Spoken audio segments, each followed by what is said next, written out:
Hello and welcome to today's webinar, Unlocking the Potential of STI Testing in Urgent Care, Business, Population Health, and Clinical Perspectives. My name is Samantha Burke. I am NERUCA's Administrative Director. Before we get started, let's go over a couple housekeeping items. So today's webinar is being recorded, and questions will be addressed at the end of the presentation. We invite you to submit your questions using the Q&A box at the bottom of the screen. Now, for those of you who don't know, NERUCA is in its 12th year of existence, and today, NERUCA provides grassroots local representation in partnership with UCA's National Strength. We integrate urgent care medicine into broader public health initiatives, and we provide education and advocacy for urgent care medicine in the Northeast region. We do this through programming, including today's webinar and our annual conference, which is our signature event of the year. Our next conference, held in 2025, will be in Foxwoods Resort and Casino in Connecticut from September 28th to the 30th. Now, lastly, I would like to thank our platinum sponsors for their continuing support: Aptitude Medical Systems, Xperity, Exdion, BD, Stat Biomedical, Solve, Medline, and last but not least, today's sponsor, Health Track RX. Those interested in either sponsoring, exhibiting, or speaking should be receiving communications shortly, but always feel free to reach out to us at admin@neruca.org with any questions or comments you may have. And with that, it is my distinct pleasure to introduce you to Ben Fabre. Thank you, Samantha. 12 years for NERUCA. Great job. Great work. That's really exciting. No matter your role in urgent care, today's webinar has something for you. Here's why. Today, we're going to discuss the clinical, operational, and financial challenges and opportunities regarding treatment of a special patient type, patients with sexually transmitted infections. My name is Ben Fabre. I'll be your host for today's session, Unlocking the Potential for STI Testing in Urgent Care. Now, I'm going to set the bar high for our panel today. We have three experts who really know the clinical, operational, and financial side of this business. And I'm asking them to deliver four things for us. One is we want to understand the strategic opportunity to differentiate and become a top performing urgent care center when providing care for patients with STI infections. Second is understand the population health impact that you can have on your patient community in your own local area. Third thing is the clinical insights at the bedside. What does it take to deal with and treat these patients? And ultimately, it's about getting patients healthier faster. Now let me introduce our experts. We begin with Alan Ayers. Alan's the president of Urgent Care Consultants. Alan, you've published extensively on improving urgent care operations and efficiency. Thank you for joining us today. Thank you. Next, we have Dr. Stephen Goldberg. Dr. Goldberg is the Chief Medical Officer of Health Track RX, and more importantly, is an emergency room physician and an urgent care physician with the University of Louisville Health, and really understands what it's like at the front lines treating these patients. Dr. Goldberg, how are you? Awesome, Ben. Excited about today's topic. I'm excited to hear what you have to say from a population health perspective as well. Ali Prigo is the medical science liaison for Health Track RX, and she's also a physician assistant with Modern Pediatrics. Ali, really excited to hear your perspectives on dealing with these patients on the front lines. Yeah, thanks, Ben. Excited to be here. All righty. Well, thank you all. Quick conflict of interest statement. The opinions expressed by Dr. Goldberg and Ali are solely from their individual clinical perspective, and the material information presented here is for general information purposes only. With that, Alan, the stage is yours. Walk us through the business perspectives of urgent care related to sexually transmitted infection patient care. Yeah, certainly. Thank you, Ben. So a little bit more about myself. When I first got into urgent care 20 years ago, there were only about 1,200 centers. Today, that number is closer to 15,000. So I've not only seen, but I've participated in the entire life cycle of the urgent care industry. I've been a CEO, COO for 8 years, served the board of directors of the National Association, UCA, which was mentioned. And then, as Ben mentioned, I'm also senior editor of of the Journal of Urgent Care, so I've written a couple hundred articles on the subject. I always like to level set with the basic economics of urgent care. Urgent care is a business, and everything kind of comes back to how does urgent care make money? So in any business, your revenue is equal to volume times rate. How much did you sell times how much you sold it for? So if we think of retail, Walmart sells a lot for less. Saks Fifth Avenue sells less for a lot. Unfortunately, in healthcare, our rates are set by third parties. And so we don't have the ability to set our prices like most retailers. Now you can collect on your full rate. That's really a different question. But because rate is somewhat stable or somewhat set by others, that means urgent care is a volume-driven business. We make money in urgent care by more feet through the door. The volume is the one lever that we really have to drive revenue in our business. I would also add that labor functions as a fixed cost. So in businesses, in any business, you have variable costs. The variable cost is the cost attached to each additional unit. In our case, that would be the cost attached per patient. But you have fixed costs, which are the costs to open the doors in the morning before you see a single patient. Because urgent care typically starts with and finishes with one team working in the center, so your nurse practitioner, your medical assistants, your x-ray tech, your front desk, because you have a set skeletal crew, the first thing when you open in 12 hours until you close later, labor really functions as a fixed cost in urgent care. So that means urgent care has a lot more in common economically with a high fixed cost business. So an example of a high fixed cost business would be like a hotel. It would be an airline. We're typically talking in those instances of high fixed capital cost. But again, labor as a fixed cost creates the same economic situation. And so that means that, one, in order to maximize productivity of our staff, our KPI becomes patients per hour per provider. So we're not only driving volume, but as we drive volume, volume leverages the fixed cost of our provider, right? And then when we compare, again, to other types of businesses,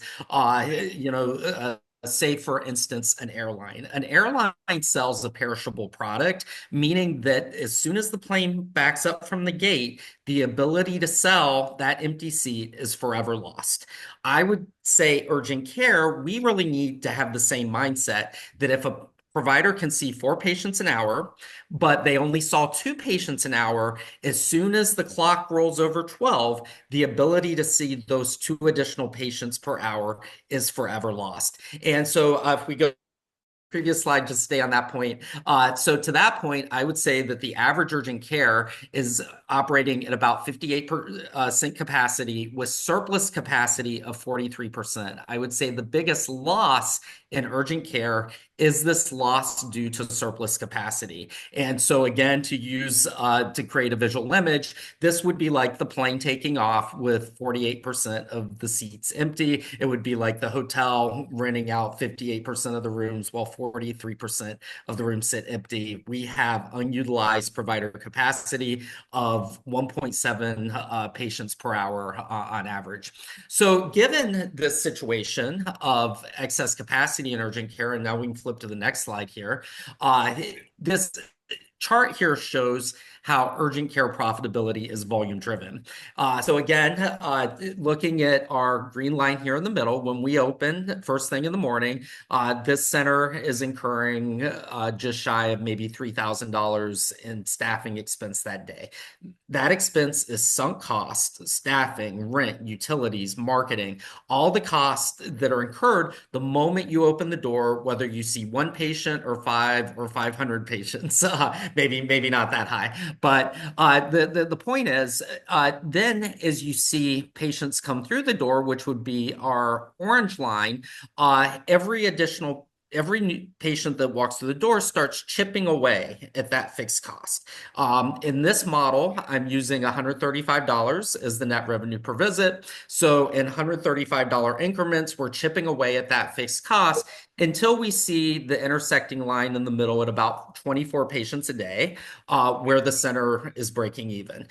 Now, if you have a higher net revenue per visit, if you run a more lean operation, that number of visits per day to break even can be as low as 18. I've heard it as low as 12, but that number is really going to be a function of what your costs are and what your revenue per patient is.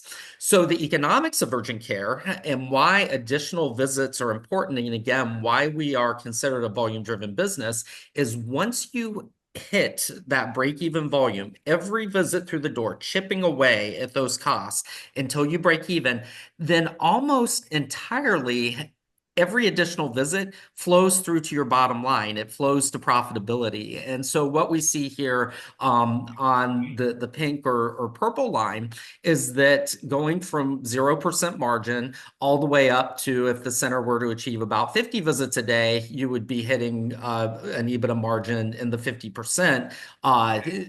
That's assuming once you get to about 50% or 50 patients a day, you have to add another provider and the chart kind of resets. We're not going to get into that minutiae here. But really the point is each additional visit is almost pure profit for the urgent care. So this is really why we would say urgent care is volume driven.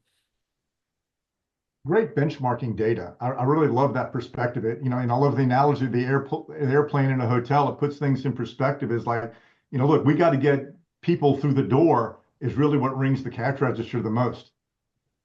Yes, most certainly. And if we're looking at about $135 revenue per visit, the variable cost per visit can be around $12, $15. So that means almost every additional visit, once you break even, about 90% of that is profit. Yeah. And so again, key is volume. A center that sees 35 visits is going to be far more profitable than one that sees 25, and one that sees 45 visits is going to be exponentially more profitable. And so with that, key in urgent care is pushing volume through the door. Well, we also have a challenge in urgent care in that the business is very seasonal. And so right now, some clinic operators are scratching their heads saying, well, with this mix of respiratory, influenza, strep, COVID, RSV going around, we don't need extra patients, but that's not true all year. And as I pointed out, the excess capacity that is sitting idle in over the years, really the key to driving additional profitability is driving additional visits. Well, to me, STI testing is a natural fit for this. And so when I look across STI testing, and I did a feature article in JUSM in the Journal of Urgent Care last fall. If you want to Google that, you can find some of these statistics outlined in more detail in the article.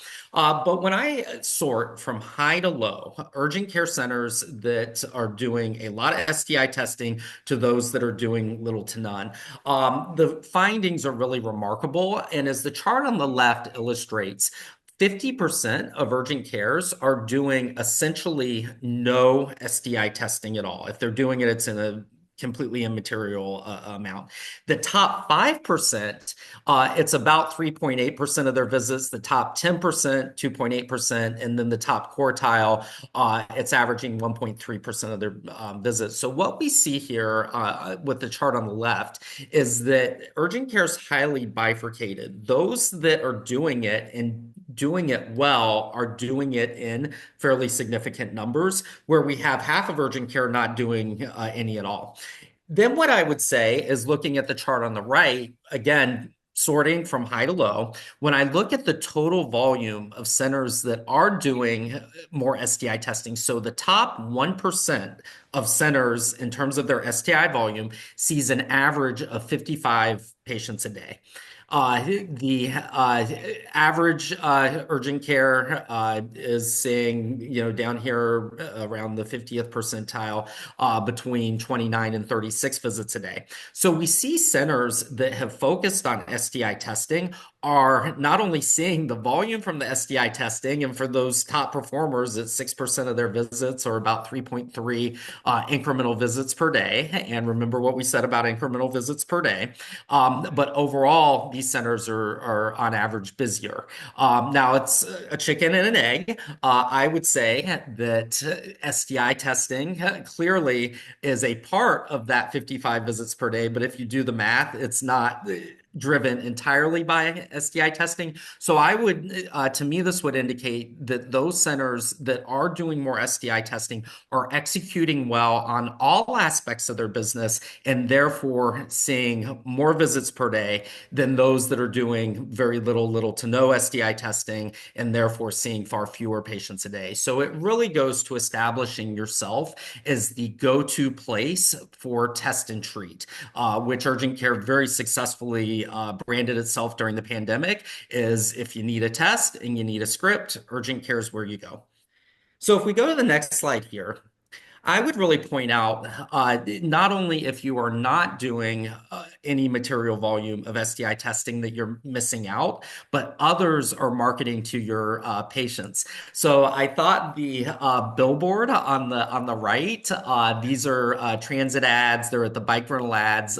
These were actually in downtown Columbus, and they were on several blocks. So I thought this was a little humorous for a couple reasons. One, it shows that the demographics of STIs are changing. You know, there's this silver tsunami, and that STIs can occur at any age. It's not a phenomenon among exclusively young people. It's not a phenomenon exclusively among certain segments of the population, but it is something that affects the population in general. And so showing STIs are timeless here, and the couple, that's just a reminder to get tested. While there are others in the community that are marketing STI, we're position is test and treat. Why isn't this part of our test and treat menu? So that's a question that I would ask yourself. The chart on the left came from the article that I referenced in the Journal of Urgent Care. The citation is actually there, and this actually shows the age ranges that are tested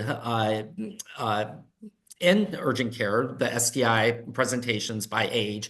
And although, again, it does skew younger, which I would say the younger population is probably more sexually active, you do see that it kind of spans age ranges and both male and female as well.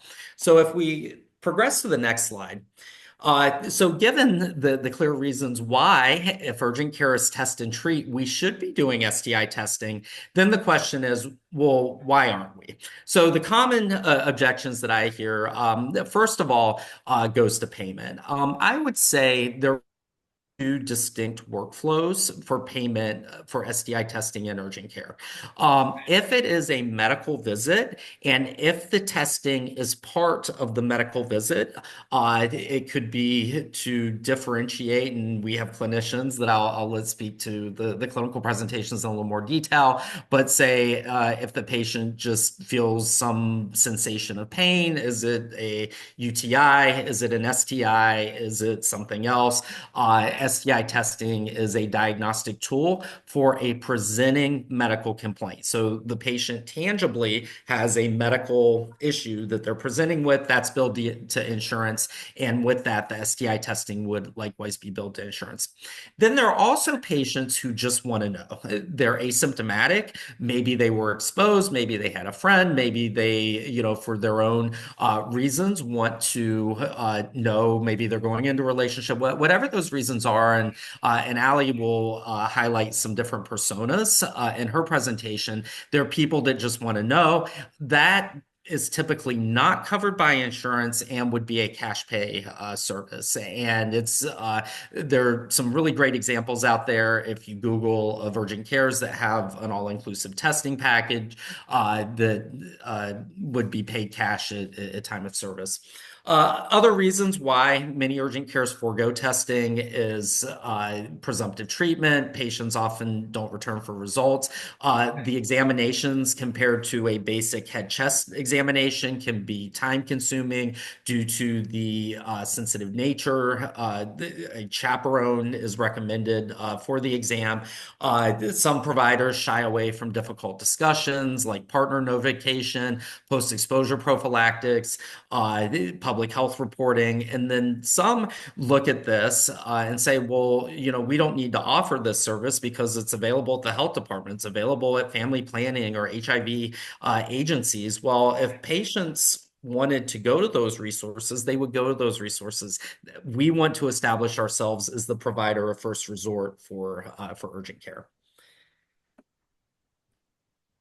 So with that, and the last point I want to make is driving patient satisfaction. I did look for a correlation between STI testing and Net Promoter Score. It was very weak, and I think there are a number of variables that drive patient satisfaction in urgent care that it was really kind of hard to isolate, are patients who receive STI testing more satisfied than those that do not? And it may also go to factors that those that are doing STI testing are executing better on all aspects of their business, which would result in a higher score. So while I could not isolate that, I do have a JUSM article coming out next month that talks about the drivers of net promoter or patient satisfaction in urgent care. And in effect, it comes to get in and out of the center quickly, with lab results in hand, with a prescription written, and for the staff without rudeness. So we see that some of these are really more negatively correlated. So short visit duration, in and out quickly, lab results in hand is probably less influential than not having a lab result or not being turned away somewhere else for a lab, not receiving a script, maybe because that information was available, or probably more important than the staff, there's an expectation the staff's going to be polite. I'd say the bar is somewhat low, but if the staff is rude or perceived as rude or snippy or doesn't listen to the patient, those are things that take away from that. So with that, we already talked about urgent care being the provider of first resort, and certainly as a convenient neighborhood next to Starbucks, next to Chipotle, after hours, weekend accessible, one-stop shop for testing, diagnosis, and treatment. This is something I believe patients fully expect to be available in urgent care. And if you're not offering STI testing, I believe you're probably selling your patient population short. Alan, fabulous job. Very compelling data from both a business and a patient satisfaction perspective. Dr. G, I want to turn it over to you, and let's talk about STI testing from a population health perspective. What have we learned, and what should we be expecting in the future? Well, thanks, Ben. What we've learned is there is a huge burden of sexually transmitted disease. What we see for the opportunity is to get people engaged and treated and stop the long-term sequela of untreated sexually transmitted disease. I'll talk about 5 key, if you will, population health topics. What's the burden in the US of STD? How do we think about segmenting populations who might have STDs and particular needs? Third, we'll talk about women in particular. Because of their anatomy, they're at risk for particular long-term sequela that's very concerning. Fourth, we'll talk about barriers to care. And it's because of those barriers to care that urgent care can be a great solution to help address this problem. And finally, we'll show at a population level, if you engage STDs, you reduce that long-term sequela. So it's a win-win-win. So first, the burden of sexually transmitted disease. We wanted to present CDC data, and this shows, based on reportable information, that we're having over 2 million reported infections per year, with chlamydia and gonorrhea, 2 of the most common reported infections. Now, there are multiple different infection types not represented here. There are others that require reporting, not represented here, but chlamydia and gonorrhea are most dominant. That said, the CDC overall estimates that about 1 in 5 in the United States could have a sexually transmitted disease at any time. So these numbers, frankly, are likely underreported. Some of that might be reporting barriers, some of it might be legacy from the pandemic, but the overall point is sexually transmitted disease infection is really quite broad. And what we mean certainly about a sexually transmitted disease infection is that it's a pathogen. It's a bacteria, it's a virus, it's a parasite spread between two people through sexual contact. Next slide. When we think about the burden of sexually transmitted disease, like other issues, we want to think about particular segments of the population and what particular sexually transmitted disease issues are they dealing with, and that will help us target our service strategy. So frankly, as we look across these 5 images, we have a common group, which is adolescents, and they can represent, frankly, almost 40% of cases of sexually transmitted disease occurs in those between ages of 15 and 24. A huge burden. In men who have male partners, they have a particular profile of challenges, which is a co-infection with, for example, HIV and syphilis. So we want to think about that issue. For Hispanic, Black, or African American individuals, they represent almost 32% of infection events, but only 12% of the population. So they're disproportionately underserved, disproportionately undertreated. Individuals who are Native Americans also have burdens of high risk of untreated syphilis, both primary and secondary. And as mentioned earlier, the left profile is the silver tsunami. About 11,000 people per day in the United States are becoming 65, many in second relationships. And so sexually transmitted disease is a more prominent consideration in that population. Next slide. Particular concern about women and women who have sexual transmitted disease because what it can do to their anatomy. First of all, a big factor is that chlamydia infection, Neisseria gonorrhea infection, which are prominent reportable sexually transmitted disease, are often asymptomatic in people. And as a consequence of that, people can have the infection going on and inflammation going on without being aware of that. Very concerning. In terms of a population, sexually active women, 15 to 24, account for almost half of all new infections. And the untreated chlamydia and Neisseria gonorrhea can be devastating. It can cause chronic pelvic pain. It elevates the risk of ectopic pregnancy. There's higher risk of co-infection with HIV and also risks for infertility. We'll show later, though, that there's opportunity, that many of these conditions are treatable, curable, and when treating and curing, you stop that long-term sequela, which is very satisfying and a motivating reason for even discussing today's topic. You can go to the next slide.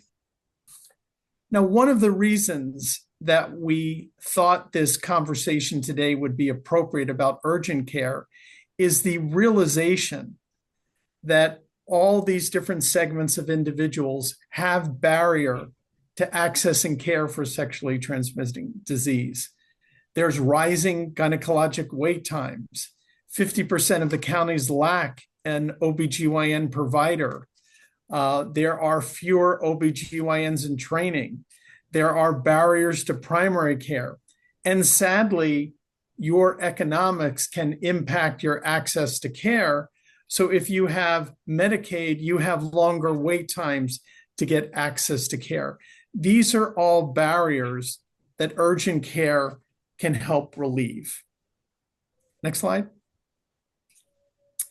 Now, the good news, the motivating news for me as a clinician is that many sexually transmitted disease are fully curable. And with curing them, you prevent that long-term sequela and the unintended consequences of untreated infections. So if you treat sexually transmitted disease, it's associated with a 30% decrease in hospitalization for PID. If you treat sexually transmitted disease, it's associated with a reduction in ectopic pregnancy.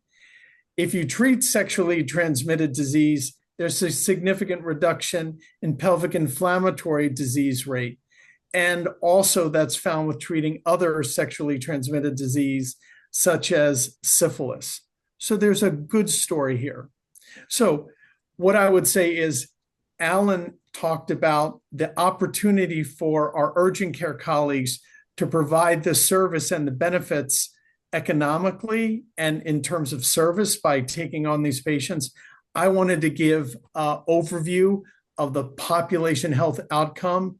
It's a huge burden, 1 in 5, lots of opportunity, able to make a difference if we get on it. And now Ali will take us into the exam room and how we actually approach these issues in the clinic. Thank you, Dr. Goldberg. We can see the patients coming, right? I mean, and that's the real key to what Alan was talking about is you need patience. And I think every population, no matter where your urgent care center is, you can see where those patients can come from. Ali, I'm an urgent care owner. I'm buying into the business opportunity that Alan laid out. Dr. Goldberg made a compelling case that, okay, I can see the patient volume coming. What I'm concerned about is at the bedside, dealing with these patients, because it's a different patient type and they have unique concerns. Walk us through that part of getting into this business. What's the personal part? Who are these patients? Help us understand who they are, how to treat them, and how we work with them. Yeah, absolutely, Ben. The one thing we should take away from my part of the discussion is that there's a variety of diagnostic tools that urgent cares can utilize to diagnose STIs, and that's really important because speed matters. It matters for the provider, it matters for the patient. And that ultimately may be the reason why they choose the urgent care space to seek care for STI testing to begin with. So as we've already touched on earlier, we know it's crucial for clinicians to diagnose and treat STIs as early as possible to prevent complications. What I'm going to touch on are what are your actual options? What do they look like? What's available to capture and diagnose these STIs in the urgent care space? And then we'll look at a couple of patients presenting to urgent care for STI concerns. So as you can see, there are a lot of different options available for STI testing, and there's benefits and drawbacks to each of them, and we'll go through that. So your first option is nucleic acid amplification test and PCR. So these are highly sensitive, highly specific, typically accept various specimen types. They do usually require some sort of laboratory infrastructure. They can have longer turnaround times compared to point-of-care test. On the other side of the coin, point-of-care test, they give you rapid results, pretty useful in settings with limited access to laboratory facilities. A drawback of some point-of-care tests is that they may have lower sensitivity and specificity compared to your laboratory-based PCR, and the scope of pathogens can be limited. A lot of these point-of-care tests are moderately complex instruments, which urgent cares sometimes aren't equipped to operate. So something to keep in mind. Wet mount microscopy or your wet preps, typically inexpensive and rapid since it provides point of care results, but it can have lower sensitivity that's time sensitive and requires a skilled operator to use. Serology, definitely a crucial, essential in HIV and syphilis diagnosis, and it has the benefit of being able to detect past infections and screening your asymptomatic patients. But serology sometimes cannot detect active infections in the early stages, and it may require confirmatory testing 6 to 8 weeks later. And then you have your bacterial cultures. This allows for antimicrobial susceptible testing, but it does require specific transport conditions. It can be timely to process, and it can have a timely turnaround time. And then there are a couple of a few rapid antigen tests commercially available now for STI diagnosis. These provide quick results, kind of like point of care tests. They're easy to use, but they can have lower sensitivity and higher rates of false negatives. So now that we've looked at the options that are available for STI diagnostics, let's just do a dive into some patient profiles that we have for patients presenting to urgent cares for STI testing. So here we have Chelsea. She's a 20-year-old female attending college, and she's symptomatic with abnormal vaginal discharge after her first sexual encounter. She wants to be checked for everything bad, in her words, but also doesn't want her financial claim record. So what diagnostics may a provider consider for Chelsea? She wants to get checked for everything bad, so more broad testing may be utilized. Some diagnostics that could be helpful for Chelsea is point of care or PCR tests to check for chlamydia, gonorrhea, trichomonas, serology to expand to look for HIV and syphilis, perhaps hepatitis, maybe a wet prep to look for BV or yeast. HSV can also sometimes cause vaginal discharge, so a point of care test may not be the best option if we're looking for this virus. So PCR may be used if the provider wanted to test for this in particular. But let's think back to barriers to patients seeking STI testing in the first place. This patient could still be on her parents' insurance and maybe doesn't want her parents knowing that she is getting STI testing. There could also be some cost considerations in play as well. Or urgent care could just be more accessible to her since she may be living somewhere different than where she grew up and she doesn't have quick access to her usual primary care providers. And now we're going to take a look at Mike. Mike is a 52-year-old recently divorced male complaining of new onset of burning with urination, also has a new sexual partner in the last week. He's not so concerned he has an STI. It's on his radar, but he thinks he may have a UTI. But something to note is that Mike does not have an established PCP. So as far as diagnostics, a provider may opt to do more targeted diagnostics for Mike. They may check a UA for signs of UTI, but we know in male patients, urethritis is more prevalent. So a provider will likely consider STI testing via a PCR test to check for chlamydia and gonorrhea at minimum. But why didn't Mike choose urgent care in the first place? Pretty simple. He doesn't have an established PCP. And this isn't an uncommon issue. More than 100 million people in the US don't have a primary care provider. So this patient needed immediate access to a healthcare service, and the urgent care clinic he walked into helped fill the access gap he needed. And finally, we're going to take a look at Diane. Diane, she's a 38-year-old female complaining of a week of malodorous vaginal discharge. She is in a monogamous marriage. She reports that she's concerned she may have an STI. Unfortunately for Diane, her next available OBGYN appointment is 6 weeks away. And she also desired to have care from a provider she didn't have a long-standing relationship with due to her concerns about potentially having an STI. For Diane, diagnostic testing could start as targeted initially, which could include a wet mount to look for trichomonas, BV, and yeast, since vaginitis would certainly be on the differential for her. And this could be done as a point-of-care test as well.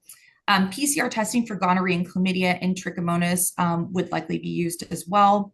Serology testing for HIV and syphilis could be used if the provider determines she's high risk or if there's been an exposure. But since she's early on in her symptoms, she may need to repeat serology 6 to 8 weeks later anyway. But let's look into why did Diane come to urgent care over her OBGYN, over her PCP?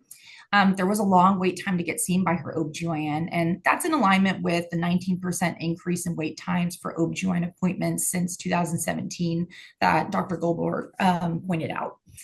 She also said that she desired more privacy with her sexual health concern, especially if this is her first time seeking STI testing. So the urgent care setting gave her a perception of increased discretion. So what do all these patients have in common? Speed matters. Urgent cares offer convenience, accessibility, as they often offer walk-in services, they have extended hours.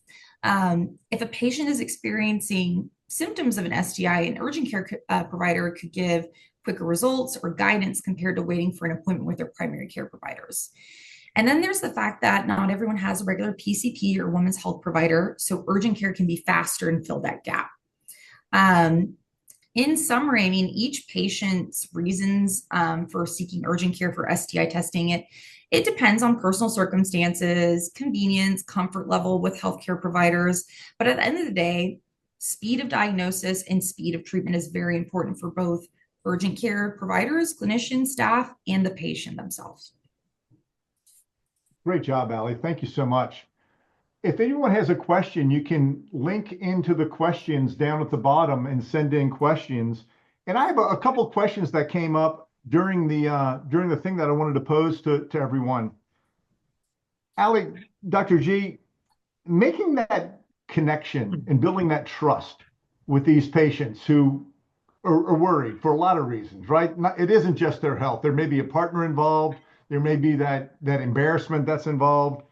They're at a very fragile time. What are some of the tips, tricks, ideas based on your experience in dealing with these patients to kind of put them at ease? Because I think that's really the hardest part, is building their confidence, getting their trust that, hey, it's going to be okay. We're going to help you get there. Allie, Dr. G, what's your experience? I deal with this a lot because I primarily work with adolescent and young adults who present to urgent care, and it's a lot of times it's their first time seeking care for a reproductive complaint or STI testing in general. So I try to normalize the experience as much as possible and emphasize that STI testing is a routine part of your healthcare.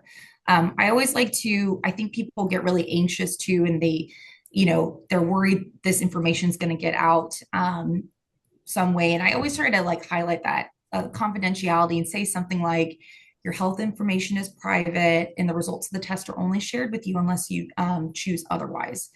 And I think the biggest thing for me is avoiding shaming and judging language. So, because that can help build trust. Phrases like, it's common, many people experience this, it's okay to talk about these things, help normalize the conversation. And I think that goes a long way. Excellent. Dr. G? Ben, I think a lot about shared decision-making, right? So first, I want to build rapport. I want them to know I'm here for you and I'm listening. So 4 key steps I think about: information. Are we aligned on what's going on in terms of the disease process, its present and future impact, what other considerations we need to think about, such as partner testing, right? So get aligned with that. The second is we want to understand their preferences for information, for reporting that information, or other. So that's also very important. If I have some decision aids, I like to pull on those. So this is what chlamydia is, gonorrhea is, trichomonas is, HIV is. And then finally, we come to shared decision-making on next steps, right? We confirm, are we aligned on all the before elements, our understanding, our options, and are we agreeing? And I find those steps lead to a most productive encounter. Great feedback. Thank you. Alan, I love your perspective, having 20 years experience in urgent care, and you've seen from kind of, as urgent care came out of its infancy and developed, and originally you didn't have benchmarks, and now you have great benchmarking data to kind of manage a practice by and figure out where to go and direct those decisions. Let's talk about the profitability and some of those benchmarks that you had. You were showing those, those top 5, 10% of practices, we're seeing those, 1 to 3 patients a day of STIs. What are those practices doing to attract those patients into the door and not scare away their other patients potentially? Or is that something that practices talk about? So I think I would really look to digital marketing. We've identified that there is a patient healthcare journey, that when something arises, when patients have questions, one of the first places they turn to is their phone. And so it's really relatively easy for an urgent care center to add STI testing to their website. Google Places is increasingly important. And so to make sure that in your digital public facing communication, that you list all of your services, including detail about your STI testing, and the more high quality content, the more value that would get for your search engine optimization. I would even say some paid search may make some sense, search engine marketing, buying keywords in your specific area. So by using a digital channel, it reaches those who are specifically looking for this information without rebranding your facility as, say, something else. So I would say that would be the lowest hanging fruit. I would say within the clinic, there's opportunity for communication as well, just for other patients to say put posters in exam rooms listing all of your services. And I would just kind of, we mentioned being nonchalant about this. We treat sprains and strains. We treat upper respiratory. We treat STIs, just included in the list. So again, people see that mental note that this is something that they can come to the clinic for. And then the last point I would make is that I have seen very successful advertising to higher risk populations. And so, in fact, that's one of the few advertising channels in urgent care that I've actually been able to attach an ROI. So the challenge with advertising in urgent care, unlike, say, the Mexican restaurants sending out coupons, and they can track how many coupons come back and how much food they sold from that, urgent care can get the message out there. People can receive it. People can intend to use the urgent care. They've just not had an urgent care need. But if you go into, say, advertise on a college campus where you have a high-risk population, or identifying other at-risk populations, groups who epidemiologically show higher incidence of STIs, targeting those groups specifically, then you can actually track an ROI. You place the ad on the college campus, and then how many people came in from that. So I think there are a number of ways through marketing to get the message out there, to reach those who need the message without rebranding or turning off your the bulk of your regular patients. Yeah, and you already have the CDC and the local public health services already promoting the need for more STI testing. So it's about inserting yourself into that conversation and making it part of your broader overall offering. Yes, let other people do your lifting. So like the example of the billboard ads that I showed, STI testing, that sets the message. But when the patient goes to look, they'll look on their phone, where can I get this near me? And so you definitely want to be there when the patients go looking for it. Right. Ride the wave, right? We got a silver tsunami coming. Let's get ahead of that so we can ride the wave in. Allie, you did a great job of talking about the different testing options that are available. We had a question from the audience specific to health tracks. What testing options do they offer, and how are their testing options different? Yeah, great question. We offer next morning PCR testing for your head to toe everyday infections, and that includes common STIs like gonorrhea, chlamydia, trichomonas, HSV, and less common but serious infections like your mycoplasma genitalium, ureaplasma, extragenital testing for if you're concerned for rectal or pharyngeal involvement, and then sexually associated conditions like BV and yeast as well. Excellent. Very good. Dr. Goldberg, patient satisfaction perspective, clinical perspective, speed to diagnosis is everything in these patients. That's what Alan's data clearly showed around patient satisfaction. Is people want a quick answer. Are there correlations between speed to diagnosis and treatment and improving outcomes with these types of patients? What we know for sure, Ben, is that speed is associated with a couple things. Speed is associated with clinicians feeling more empowered.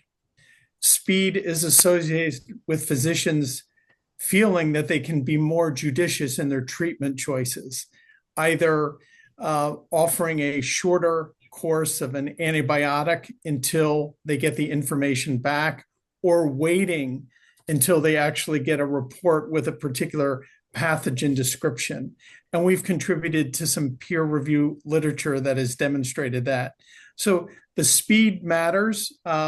Further, with we'll call it molecular testing, there is evidence that by getting the diagnosis right early, you achieve a couple things.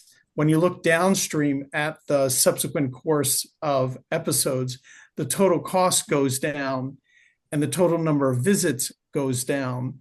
And the inference there is that you're getting the diagnosis right the first time, you're getting the treatment right the first time. And so therefore, there's not the need for the subsequent visits. Excellent. Alan, you made a compelling case around the financial part of getting into this business. From an operational perspective, you talked about some of the challenges. What's kind of the number one thing that you're talking to a lot of practices out there, a lot of urgent cares, that they say, this is why I don't do it, and why should they, what should they do to overcome that? What one thing that you think is holding people back from getting into treating these types of patients? Apart from understanding your reimbursement, whether that is through insurance or your cash pay pricing, once you get past the revenue questions, it really comes down to throughput. And as I mentioned, that because urgent care is a volume-driven business, the way that you drive volume is through speed. And so if a patient, if a provider can see 4 patients an hour and you can fill those 4 patients per hour, 1 patient every 15 minutes with, say, very quick upper respiratory type cases, then somebody might look at this and say, well, things that disrupt throughput or things that take longer, whether it's an exam related to STI testing, or if it's say suturing a wound, that can take a little while longer. We are looking at on average, over the course of a day, in terms of our throughput time. I would say to staff training, having clear protocols in place, and just practicing solid urgent care medicine. So not being a clinician, I would say it definitely starts with a top down that the medical director, the chief medical officer, the physician entrepreneur, whatever the structure, whoever that medical authority is driving your practice, that they are fully on board, that they've defined the protocols around treating the patients, and that you devise processes to treat these patients efficiently. Nothing in urgent care. Urgent care has a very strong 80-20 rule. 80% of the patients are around the top 20 diagnoses. So everything in urgent care should be repetitive. You don't have to reinvent the wheel for every patient. And I would say with that, that's avoided through strong training and strong documentation of your operating procedures. Fantastic. And thank you, Alan. Thank you, Dr. Goldberg. And thank you, Ali, for a great conversation and some really insightful things from a clinical, financial, and operating perspective here. A couple closing thoughts. One is the high prevalence of STIs today and the growing demand is really, the silver tsunami is kind of one of those terms that's just stuck in my head, right? So I think this really kind of creates an overall impact across all demographics. It's not any one patient type. It's everybody you see walking into your clinic today has a high probability at some point needing STI testing. So you're already treating these patients. They may not just be coming to you, which I think is kind of a new way to think about it, to Alan's point. The long risk health consequences to STIs, if you're a young lady or gentleman looking to start a family, I mean, if you don't get taken care of sooner rather than later, this can be a life-altering event. And the success of treating it and getting that treatment is profound. The opportunity for urgent care, Alan, when you laid out those statistics around half the practices not doing this testing, that was shocking. And then to see that the best practices are doing it, success is simple. Find what works and consistently reproduce it. And this is something that just kind of jumps out there, is that if I'm not in this business, I'm fighting with one hand behind my back.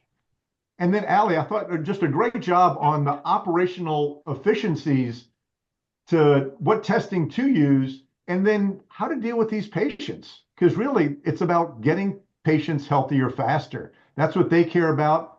Every clinician I know, that's what they care most about. So with that, we'll conclude today's webinar. And thank you. We have our next Healthcare Urgent Care Association Solutions webinar scheduled for April 17th. So you can scan that QR code and find more information. And with that, Samantha, I'll turn it back over to you and thank everyone for participating today. Thank you so much, Ben. Happy to close us out. So to Health Track RX and the wonderful speakers during today's presentation, Alan, Dr. Goldberg, and Allie, and our moderator, Ben, thank you so much for partnering with us on such an important topic in urgent care medicine. It's been a pleasure learning from you today. And to our attendees, thank you all for your time and attention during today's webinar. We hope that you found the session valuable. If you have any questions or something comes to mind, don't hesitate to reach out to us. You can email admin@neruca.org. We're always happy to continue the conversation. And a friendly reminder that today's recording will be available both on our NERUCA website as well as on our YouTube channel. We really appreciate your participation, and we look forward to seeing you at our next session. Have a great day. Great. Thank you. Thank you.